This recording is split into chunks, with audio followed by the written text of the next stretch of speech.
Grumpy old man.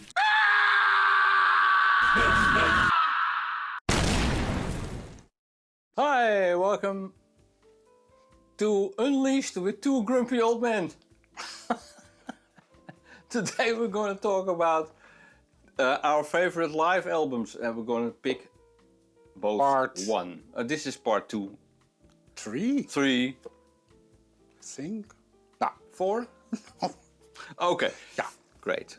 Take it away. Well, this is on the table, Mark. Is it? Yes. Yes. It's your pick.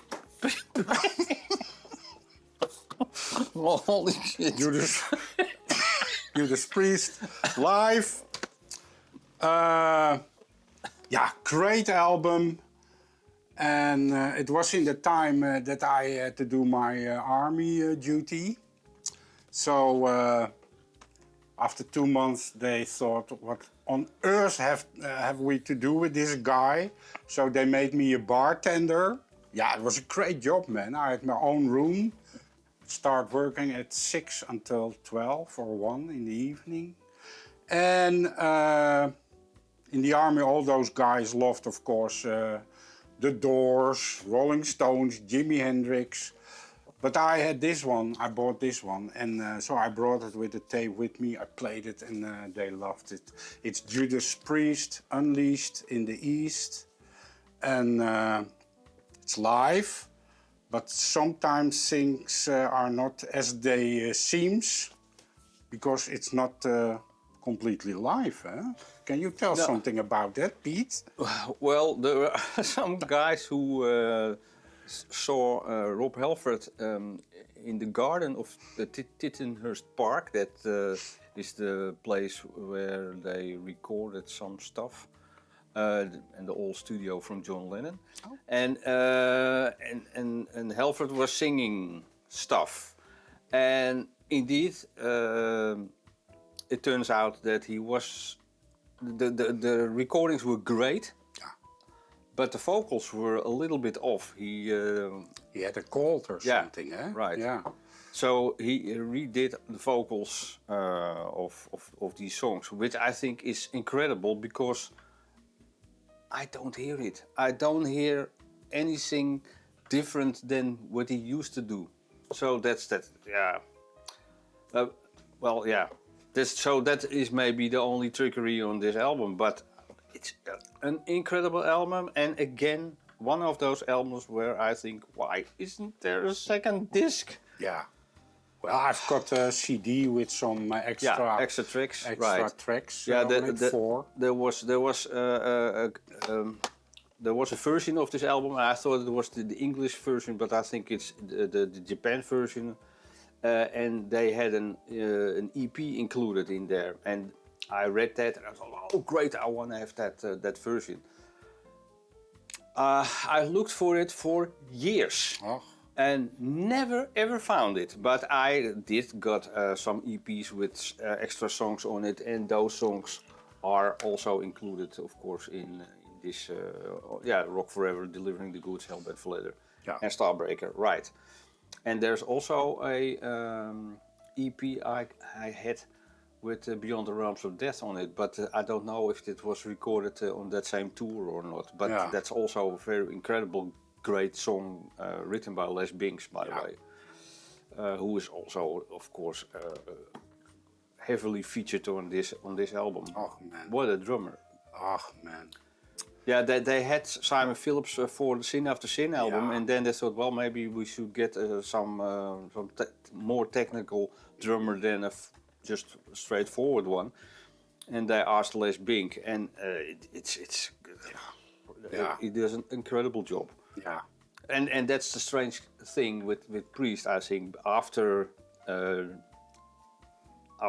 some period, they had to let Les Bink go because he wasn't a full member of the band, and he was just a hired gun, they said. But yeah, that also always, he was a bit of a strange guy. I mean, they came then in leather stuff, and then he came in a costume like a salesman for vacuum cleaners or something, you know. He was a bit odd, but I must say, after Les Binks, all the Priest albums, from a drummer perspective, it was less interesting because he set the standard so high. That's what I tried to say, because after him they took Dave Holland, which is also a great drummer. Trapeze and but more simplistic than Les Binks ever was. I know. I remember that we saw them live. And was all prepared for Les Binks, and then I saw the drum kit, and I thought, oh no, and then it was Dave Holland, so that was a bit of a disappointment. But do you know also who I blame for that Rob Halford has to do his vocals again? No. The shopkeepers. I think, no, those are the people between the buying people and the artist, and the shopkeepers had to have more interest in Rob. Bring him, saying to him, put on an extra coat, Rob, it's cold outside. Giving him a kiwi. I even think a shopkeeper should come to my house when I'm playing this live record. Pour beer in my face to experience the live thing, set things on fire in my room. No, but it's such a great and heavy album. I always found that the studio albums from Priest were also always a bit underproduced, sounding a bit light. And this sounds so heavy. Yeah. So and of course, the drumming is really interesting on some songs where he almost plays like funky, or he has this jazz rock brace, a gigantic kit of course, but like a song like Sinner or Victim of Changes, where they have that big middle piece, more quiet. He does this very intelligent things on his hi-hat and the syncope accents on his Chinese.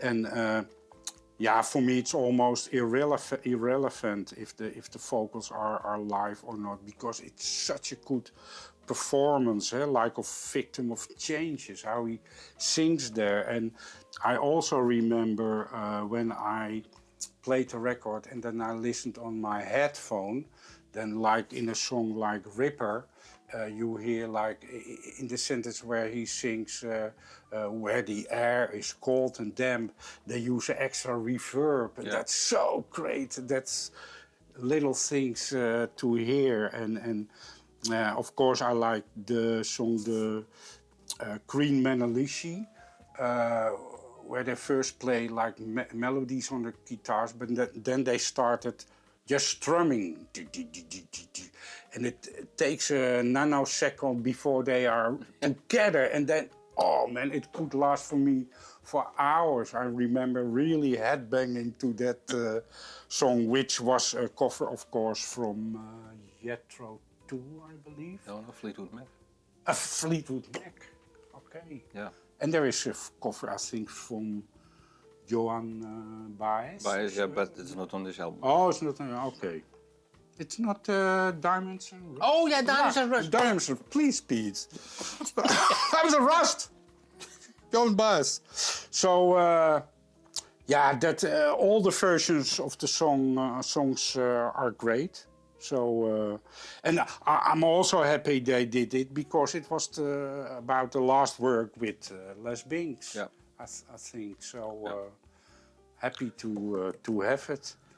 And I remember that we went to the concert in the Edehal, and it started, and I could see through the backstage. I could see a bit, and then I saw a car, because he was always coming up with his motor, Harley Davidson. And I saw one guy like a construction worker with the cleavage over the motor, and the other trying to kickstart it, but they couldn't get it working, and then they pushed him on the stage with two roadies. Yeah. That was such great. So, So, that's about what I had to say. what was also interesting in the history of Priest, I think, after this album is British Steel, and that is a studio album which sounded a lot better than the previous ones. So this is just the step up to a bigger future. I think. So now, Okay. Yeah. Great. Yeah. Great. Yeah, great.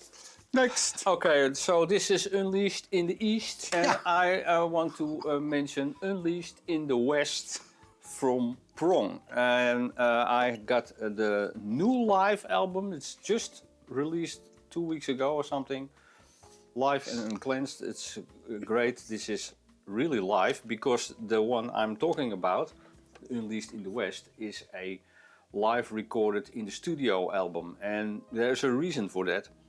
Because all the albums got re-released or not, and Tommy Victor, the guy who runs Prong, all these years, didn't have the rights on those albums, and people ask, oh, when does Cleansing, the most famous album from Prong, when does this be re-released or remixed or something, and he can't do anything. So.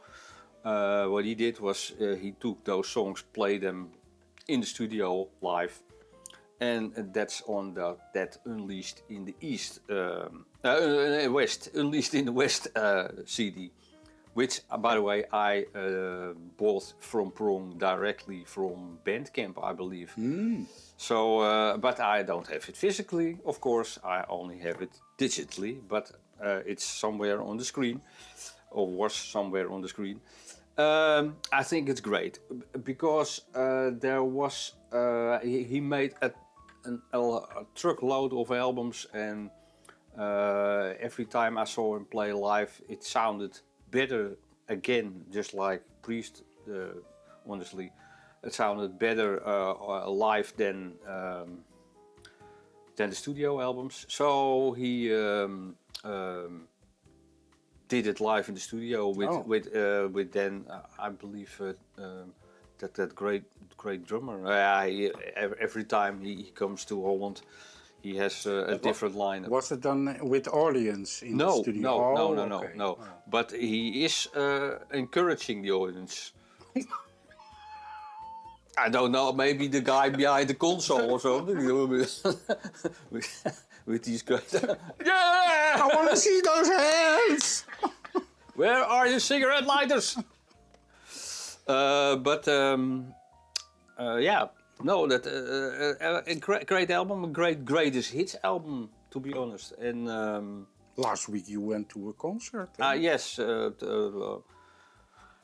Last week I went indeed to the concert, and I think it's maybe the 25 time I saw them live or something. Every time they come by, I try to go. Sometimes I missed one, and it was great. The performances were great. The only problem I had was it was completely sold out. I was somehow pushed in the back, looking over a lot of people, and then when I thought, oh, maybe I could get a little bit more in front, I was surrounded by guys who were so drunk they couldn't stand on their feet. And I watched about 60% of the concert, and then I thought, well, I had enough of this. So it wasn't the band, it was the audience. But I love Prong. Already since 1990, I think I'm a great fan and go to all their concerts and great stuff. Yeah, I only seen them once in that period in Paradiso, and I loved that song. But maybe it's irrelevant. Nothing gonna change. No, Third from the Sun. Oh, okay. Yeah. It's an old Chrome song. Oh. And there was also a connection with the Swans? Yeah, Ted Parsons, the first drummer, was part of Swans. And also interesting, of course, is that the bass player from Killing Joke joined Prong for a while. And Ted Parsons played in Killing Joke for a while. And I didn't know. yeah. Well, great. Yeah, I listened to it yesterday, and it's this great compromised ball of a band playing so heavy. Yeah. Wow. So yeah, it was great for me to listen to. Yeah. But You're a fan. Yeah. Okay. let's talk again about Judas Priest. No. Okay. Yeah. Yeah. Yeah. Okay. I think we're there. Yeah. 2 great live albums. Yeah. And the next time we're going to talk about really live albums, maybe. Well, I don't know. From Journey or something. Yeah, for Journey. Yeah. Oh, no, okay, that's another episode. Okay, thank you. Yeah. Thank you. Bye Bye bye. It was wonderful. Bravo. I loved that. Yeah, it was great. It was pretty good. Well, it wasn't bad. Well, there were parts of it that weren't very good. It could have been a lot better. I didn't really like it. It was pretty terrible. It was bad. It was awful. We're doomed. We're dead already.